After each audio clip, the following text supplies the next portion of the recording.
Everyone and welcome to Biosera. आज हम animal kingdom के बारे में पढ़ेंगे जो कि क्लास 12th में बायोलॉजी के बुक का एक चैप्टर है। ओके, सो एनिमल किंगडम के बारे में जानने से पहले एनिमल किंगडम में हम क्या पढ़ेंगे ये देखते हैं। एनिमल किंगडम में हम एनिमल्स के बारे में डीपली जानेंगे कि एनिमल कितने टाइप्स के होते हैं, किस किस प्रकार के होते हैं, उनमें रिप्रोडक्शन, सर्कुलेशन, ये सब की विधि कैसे होती है।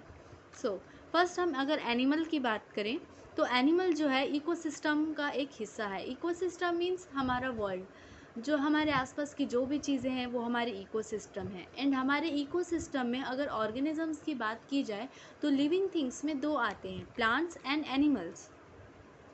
तो जो प्लांट्स है वो भी बहुत वास्ट टाइप के हैं, अलग अलग प्रकार के प्लांट्स हैं, वो भी बहुत ही क्षेत्रों में फैले हुए हैं। वेयरएस एनिमल्स भी इवन हमारे वर्ल्ड में एनिमल्स बहुत सारे रहते हैं।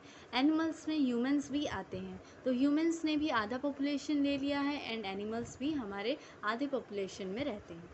तो एनिमल्स के बारे में जानने से पहले एनिमल्स में एडेप्टिव नेचर होता है, जो कि उन्हें उस हैबिटेट में ढल जाने का एक गुण पाया जाता है। जैसे कि पहले जब हमारा अर्थ बना था तब एनिमल्स अपने आप को जिस लोकेशन में वो थे उस लोकेशन में उन्होंने अपने आप को ढाल लिया। हर लोकेशन में अपने आप को ढाल लेना, उस लोकेशन को हम हैबिटेट कहते हैं। वेयरएस उनका ये बिहेवियर कि वो अपने आप को दूसरे लोकेशन में ढाल दे, उस बिहेवियर को हम एडप्टेशन कहते हैं। ओके, एडप्टेशन कहते हैं।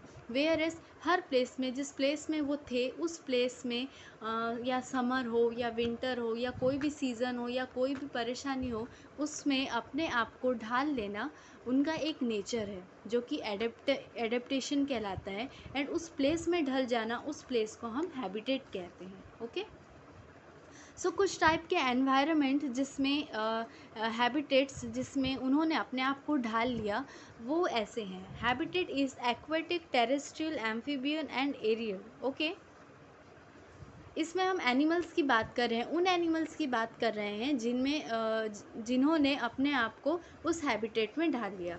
लाइक एक्वेटिक मतलब water, this animals live in water. ये एनिमल्स ने अपने आप को वाटर के एरिया में ढाल लिया है, एडप्ट कर लिया है अपने आप को। तो एनिमल्स जो वाटर में रहते हैं उसे हम एक्वेटिक एनिमल्स कहते हैं। एक्वेटिक एनिमल्स में भी दो प्रकार के पाए जाते हैं। जो एनिमल्स लेक, पॉन्ड, रिवर्स में रहते हैं उसे हम फ्रेश वाटर एनिमल्स कहते हैं। वेयरएस जो एनिमल्स सी वाटर में रहते हैं उसे हम मैराइन एनिमल्स कहते हैं। ओके, सेकंड में हम टेरेस्ट्रियल देखेंगे। ठीक है, ये जो भी हम देख रहे हैं ये एक हैबिटेट है। एक्वेटिक मतलब वाटर वाले पार्ट, टेरेस्ट्रियल मतलब लैंड वाला part. This animal lives in land, ये एनिमल्स लैंड में, भूमि में पाए जाते हैं। ओके, लाइक भूमि मतलब लैंड में बहुत सारे होते हैं। लाइक ये अर्थ है, इसमें आधा पार्ट वाटर से है एंड आधा कुछ पार्ट लैंड में है, कुछ पार्ट फॉरेस्ट में है। बट वाटर एंड लैंड में वाटर तो हो गया सी, एंड वाटर में हम दो प्रकार का देख लिया, फ्रेश वाटर देख लिया एंड सी देख लिया। वेयर एस लैंड में अगर हम देखें तो लैंड में हाफ पार्ट फॉरेस्ट होते हैं, हाफ पार्ट ग्रास होते हैं, हाफ पार्ट डेजर्ट्स होते हैं, है ना, एंड हाफ पार्ट्स लैंड होते हैं। ठीक है, तो वैसे ही अर्थ में दो प्रकार हैं, एक सी है और मतलब एक वाटर है और एक लैंड है। तो वाटर जो है वो फ्रेश वाटर में डिवाइडेड है, मैराइन वाटर में डिवाइडेड है। वेयर इस लैंड जो है वो डेजर्ट्स में डिवाइडेड है एंड ग्रास लैंड में डिवाइडेड एंड फॉरेस्ट में डिवाइडेड है। तो जो एनिमल्स लैंड में रहते हैं उसे टेरेस्ट्रियल एनिमल्स कहते हैं। वो एनिमल्स या तो डेजर्ट में रह सकते हैं, या तो ग्रास लैंड में रह सकते हैं, या तो फॉरेस्ट में रह सकते हैं। Okay, so third is amphibian. ये एनिमल्स जो होते हैं ये वाटर में भी रह सकते हैं एंड लैंड में भी प्रेजेंट होते हैं। For example frog and crocodile जो है वो वाटर में भी रह सकते हैं, अपने आप को सर्वाइव कर सकते हैं एंड लैंड में भी सर्वाइव हो सकते हैं। सो फोर्थ इज एरियल जो है ये एनिमल्स ने अपना जो एडेप्टेशन है वो स्काई में ले लिया है, मतलब ये स्काई में एडेप्टिव हो गए हैं। ओके, स्काई मतलब आकाशीय में जो एनिमल्स पाए जाते हैं वो एरियल होते हैं। Example birds, bat and butterfly, ये अपने आप को एरियल साइट में एडप्ट कर लिए हैं। ओके तो कुछ हम कैरेक्टर्स ऑफ एनिमल देखेंगे, एनिमल्स का कुछ कैरेक्टर्स देखेंगे। तो फर्स्ट है animals are multicellular and eukaryotic organism.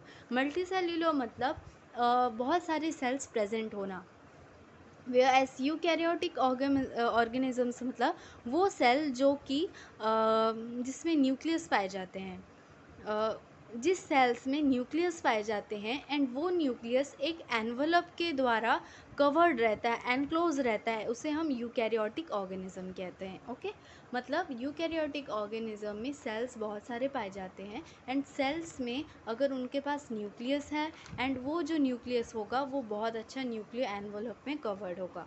Okay second है दे आर हेट्रोट्रॉफिक। फूड अगर हम बात करें, फूड इनटेक की बात करें तो हमारे इकोसिस्टम में 2 टाइप्स के होते हैं, ऑटोट्रॉफिक एंड हेट्रोट्रॉफिक। ऑटोट्रॉफिक जो है वो अपने आप फूड अरेंज कर लेते हैं, जो कि प्लांट्स में पाया जाता है ये गुण। वेयरस हेट्रोट्रॉफिक जो है वो एनिमल्स में पाया जाता है, क्योंकि ये अपना फूड अपने आप नहीं बनाते हैं, ये दूसरे के ऊपर डिपेंड रहते हैं, देयरफॉर इसे हम हेट्रोट्रॉफिक कहते हैं। Okay they are eukaryotic organism जो कि हमने पढ़ा। Fourth they exhibit a power of mobility और लोकोमोशन। एनिमल्स में लोकोमोशन और मोबिलिटी का जो पावर है वो पाया जाता है। Fifth they exhibit holozoic nutrition. उनका जो न्यूट्रिशन होता है वो होलोजोइक होता है, मतलब जिसमें डाइजेशन का प्रोसेस होता है। होलोजोइक मतलब जिसमें डाइजेशन का प्रोसेस होता है। सिक्स्थ है सेक्सुअल रिप्रोडक्शन। इनमें सेक्सुअल रिप्रोडक्शन पाया जाता है एंड एसेक्सुअल रिप्रोडक्शन नहीं पाया जाता है। 7 दे बियर एक्सक्रीटरी ऑर्गन। उनके में एक्सक्रीटरी ऑर्गन पाए जाते हैं एनिमल्स में, जो कि उनके एक्सक्रीशन होने में हेल्प करते हैं। 8 growth occurs at a time in all parts of the body. Animals में हर फेज में उनका बॉडी का जो पार्ट्स है वो ग्रोथ होता रहता है। Okay organ systems of animal body and their role.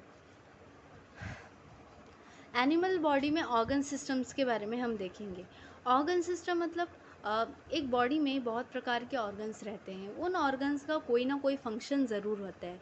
तो वैसे ही एनिमल बॉडी में जो जो ऑर्गन्स रहते हैं, जो जो सिस्टम पाया जाता है, उनका क्या रोल है अब हम देखेंगे।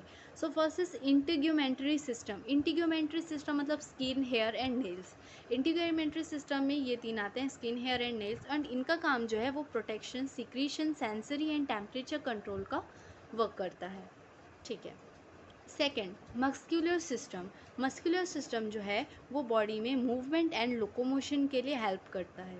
Where third skeletal system. Skeletal system जो है वो मसल्स जैसे नसें जो भी रहता है हमारे बॉडी को, स्केलेटल सिस्टम एक आकार के रूप में ढालता है एंड ये बेस होता है हमारे शरीर का, और ये मसल्स को मूव करने में भी हेल्प करता है। डाइजेस्टिव सिस्टम फूड को अब्जॉर्ब करना एंड उसे डाइजेस्ट करने का जो वर्क है वो डाइजेस्टिव सिस्टम करता है। Respiratory system respiration and gases exchange का काम करता है, ऑक्सीजन लेना, CO2 छोड़ना, ये सब जो भी है ये सब रेस्पिरेटरी सिस्टम वर्क करता है। Circulatory system. सर्कुलेटरी सिस्टम जो है वो मिनरल्स ट्रांसपोर्ट करता है, ऑर्गन मतलब हर जो भी मिनरल्स रहता है एंड ब्लड रहता है, ऑक्सीजन रहता है, ये पूरे पार्ट्स में जो सर्कुलेशन का जो काम होता है वो सर्कुलेटरी सिस्टम करता है। Okay nervous system. Nervous system जो है वो ऑर्गन कंट्रोल एंड कोऑर्डिनेशन का काम करता है। नर्वस सिस्टम जो है वो हमारे हर ऑर्गन को कंट्रोल करता है, जब जो काम उन्हें करना चाहिए वो उस टाइम सही से हो रहा है या नहीं, ये नर्वस सिस्टम का वर्क रहता है। Sensory system stimulus and reflex. कोई अगर हमारे बॉडी में पिंच कर दे तो हमें अचानक से एहसास होता है कि हाँ हमें दर्द हो रहा है, तो ये जो काम है वो सेंसरी सिस्टम का रहता है, वो सेंसरी नर्व्स के द्वारा हमें ये सेंसेशन का पता चलता है। Okay so 9th is excretory system. Excretion में हेल्प करता है, जो भी वेस्ट मटेरियल है उसे एक्सक्रीट आउट करने के लिए एक्सक्रीटरी सिस्टम पाया जाता है। 10th है reproductive system. Produce offspring species develop. बच्चे को आगे बढ़ाने में या स्पीशीज़ को आगे डेवलप करने में, पॉपुलेशन आगे डेवलप करने में रिप्रोडक्टिव सिस्टम हेल्प करता है। Endocrine system secretion of hormones. Endocrine system जो है वो हार्मोन्स का सिक्रीट करता है, जो कि कुछ रिप्रोडक्शन में हेल्प करते हैं, जो कि कुछ ब्रेन सेल्स से होते हैं, जो हार्मोन्स होते हैं वो एंडोक्राइन सिस्टम उसको रेगुलेट करता है। 12th is the immune system. Protection for micro organism. ये माइक्रो ऑर्गेनिज्म को प्रोटेक्ट करता है। इम्यून सिस्टम, जो कि अगर बाहर से कोई भी हार्मफुल बैक्टीरिया या हार्मफुल वायरस हमारे शरीर में आ रहा है तो वो उसे हटाता है एंड हेल्प करता है। Okay, symmetry of animal body. Animal body की सिमिट्री मतलब उनके शरीर के ढांचे या उनके शरीर के बॉडी का जो आउटर स्ट्रक्चर है उनके बारे में देखते हैं। तो एक एनिमल का बॉडी 3 प्रकार का हो सकता है, asymmetry, radial symmetry and bilateral symmetry. मतलब कैसे उनका बॉडी डिवाइड हो सकता है। सो फर्स्ट इज एसिमिट्री। एसिमिट्री मतलब जो बॉडी डिविजिबल नहीं हो सकता है इक्वल हाफ्स में। मतलब जैसे ये बॉडी है एंड ये 2 पार्ट में डिवाइड हो रहा है तो ये radial symmetry and bilateral symmetry में आ जाएगा। बट अगर ये डिवाइड नहीं हो रहा है तो वो एसिमेट्री में आएगा। रेडियल सिमेट्री, ये इसमें जो सिमेट्री होता है वो 2 इक्वल हाफ्स में डिवाइड होता है। लाइक यहाँ से यहाँ ये दोनों इक्वल हाफ्स में डिवाइड हो गए, so that is known as radial symmetry, जिसका एग्जांपल है हाइड्रा और जेलीफिश। बायलेटरल सिमेट्री की बात करें तो ये इस टाइप का जो सिमेट्री होता है इस कुछ एनिमल्स में पाया जाता है। वो एनिमल्स कैसे होंगे, like fish is a bilateral symmetrical and ये इस तरीके से भी 2 पार्ट में डिवाइड हो जाएंगे, इस तरीके से भी 2 पार्ट में इक्वल डिवाइड हो जाएंगे। इधर से इधर और इधर से इधर एंड इधर से इधर, दोनों इक्वल पार्ट में डिवाइड हो जाएंगे 4 वेज में। तो this is known as bilateral symmetry. Human beings भी मान लीजिए ये एक ह्यूमन बींग है एंड ये इस तरीके से भी 2 पार्ट में डिवाइड हो जाएगा एंड इस तरीके से भी 2 पार्ट में डिवाइड हो जाएगा, इसीलिए उसे हम बायलेटरल सिमेट्री कहते हैं। ओके, वेरियस ऑर्गन सिस्टम, ये सारे ऑर्गन तो है एनिमल्स में पाए जाते हैं, बट ये कैसे वर्क करते हैं, लाइक डाइजेशन कैसे होता है, रिप्रोडक्शन कैसे होता है, सर्कुलेशन कैसे होता है, तो वो सब हम देखेंगे। ये सब एनिमल्स में होता है। तो first is digestion system. Digestion जो सिस्टम है वो एक ऐसा प्रोसेस है जो कि फूड के जो कंपोनेंट्स है, हार्ड कंपोनेंट्स है, उसको सिंपल मॉलिक्यूल्स में डिवाइड करता है, डाइजेशन में हेल्प करता है। Okay, 2 types of digestion, intercellular digestion and extracellular digestion. ठीक है, 2 प्रकार के डाइजेशन होता है, intercellular and extracellular. Intercellular मतलब it occurs within the cells, ये सेल्स में विद इन द सेल्स में होता है। एंड इंटरसेल्यूलर जो डाइजेशन है वो देन 2 टाइप में डिवाइडेड है, incomplete digestion and complete digestion. तो देखते हैं कि इनकम्प्लीट डाइजेशन क्या होता है एंड कंप्लीट डाइजेशन क्या होता है। इनकम्प्लीट डाइजेशन मतलब जो सिर्फ एक वे में कंप्लीट हो जाए, जिसका डाइजेशन सिर्फ एक पार्ट से हो जाए। लाइक माउथ से हो रहा है, माउथ से एंटर हो रहा है फूड एंड देन माउथ से एंटर होने के बाद अपने अंदर में डाइजेस्ट होने के बाद फेसेस के थ्रू एलिमिनेट हो जाता है, डाइजेस्टिव ट्रैक्ट से ही एलिमिनेट हो जाता है। मतलब बाहर से ही या तो एक्सक्रीशन हो जाएगा या उसके लिए दूसरा पार्ट नहीं लगता है, एक्सक्रीशन के लिए दूसरा पार्ट नहीं लगता है, वो या तो फेसेस के थ्रू बाहर से ही हो जाएगा या डाइजेस्टिव ट्रैक्ट के थ्रू एलिमिनेट हो जाएगा। That is known as incomplete digestion. Incomplete digestion में सिर्फ 1 पार्ट यूज़ होता है एक्सक्रीशन के लिए। Example Platyhelminthes. प्लेटीहेल्मिन्थस एक प्रकार का वॉर्म है। Okay, complete digestion. Complete digestion मतलब 2 ऑर्गन्स मेनली लगेंगे, लाइक माउथ से ये फूड एंटर होगा एंड एलिमिनेट के लिए एक स्पेशल ऑर्गन होगा, name is anus. Okay, anus humans body में पाए जाते हैं, कॉर्डेटास में पाए जाते हैं। एनस फूड माउथ से एंटर होगा एंड उसका जो एलिमिनेशन होगा वो एनस से होता है। Okay okay, second is the extra cellular digestion, it occurs outside the cell cavity. ये सेल कैविटी के अंदर होता है एंड ये सेल कैविटी के बाहर होता है। ओके, तो हमने डाइजेशन का देख लिया एंड हम सेकेंड देखेंगे सर्कुलेटरी सिस्टम। सर्कुलेटरी सिस्टम जो है ऑर्गेनिजम्स में इसलिए होता है ताकि उसमें हम ऑक्सीजन एंड न्यूट्रिशन का ट्रांसपोर्ट पूरे बॉडी में करा सकें। अगर सर्कुलेटरी सिस्टम नहीं होगा बॉडी में तो बहुत सारी प्रॉब्लम्स आ सकती है। ऑक्सीजन अगर हमारे बॉडी में सप्लाई नहीं होगा या न्यूट्रिशन सप्लाई नहीं होगा तो बहुत सारी दिक्कत आएंगी। ओके, तो 2 टाइप के सर्कुलेटरी सिस्टम है, open circulatory system and close circulatory system. Okay, so हाँ, ओपन सर्कुलेटरी सिस्टम मतलब ओपन सर्कुलेटरी सिस्टम मतलब जो ब्लड है वो ओके, सर्कुलेटरी सिस्टम में क्या होता है? सर्कुलेटरी सिस्टम में कोई स्पेशल ऑर्गन्स प्रेजेंट नहीं होते हैं सर्कुलेशन के लिए। वो जो कैविटीज़ हैं उससे ही सर्कुलेशन हो जाएगी oxygen. Where's close circulatory system में क्या होता है? वेसल्स प्रेजेंट रहते हैं, means arteries and veins present रहते हैं सर्कुलेशन करने के लिए। नोटोकॉर्ड जो होता है वो एक स्केलेटल रॉड टाइप का होता है जो कि एनिमल्स में सपोर्ट का हेल्प करता है। जिसमें नोटोकॉर्ड प्रेजेंट होता है उसे हम कॉर्डेटा कहते हैं, वेरेज जिसमें एब्सेंट रहता है उसे हम नॉन कॉर्डेटा कहते हैं। Now cold blooded animals and warm blooded animals.